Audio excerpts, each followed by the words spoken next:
It's a series of automata theory and compiler design. In this video, we are going to see about what is the compilation and what is the language processing system, how the compilation is done in our system.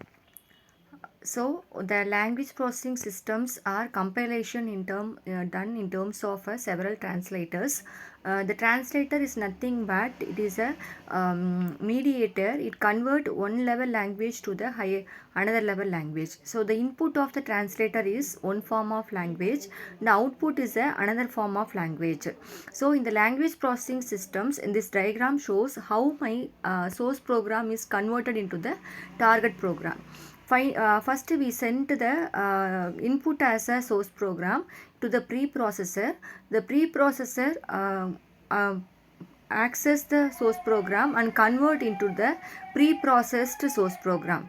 That means so wherever we have we have to add the files inclusions or header files or any macro definition we want to expand, means that pre-processing processes done by the preprocessor. Next, the preprocessor output is given into the compiler. The compiler compile the pre-processed source program and produce output as a target assembly level language program. So during that compilation, it goes through that and gone through the several phases. This lecture we will see what is a compiler and what are all the phases and the process of each phases. Next, the output of the compiler, that is a target assembly program, is given into the assembler. The assembler take the input as an assembly language and produce an output as a relocatable machine code. So the relocatable machine code means that assembly program added the library files and produces the relocatable machine code, and finally the linker and loader read the relocatable machine code and produce the target machine code, that is the absolute machine code. So what is the difference between the relocatable and absolute machine code means? So the relocatable machine code, all the functions are in the several phases, several memory, that all functions and all the programs are combined by the linker and produces the absolute machine code as an output for loading the program into the operating system. So this is the language processing system done by any source program in our system. So I said that for conversions we need several translators like the preprocessor and assembler and compiler and loader and linker.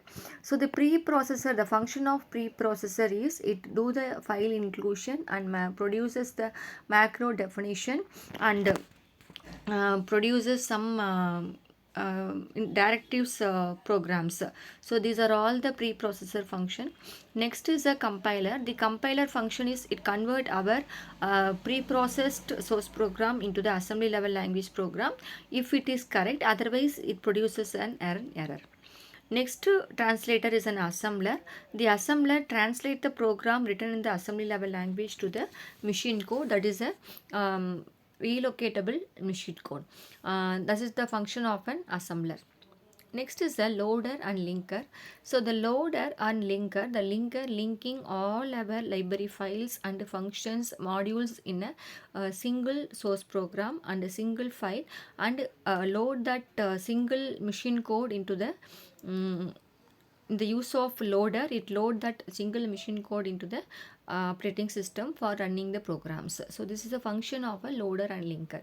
So these are all the main translators we required to convert our any program into the machine level language programs. So these translator, it is also called as an cousins of the compiler because these translator are used for file conversion, that our source program is converted into the machine code. These set of translator is need for I said that translator take input as an one program one form and produces an output as an another form. So these translator, the input and output of all the translators are differ. I hope you will understand what is that language processing system, how our program is converted into the source to the machine code. Thank you.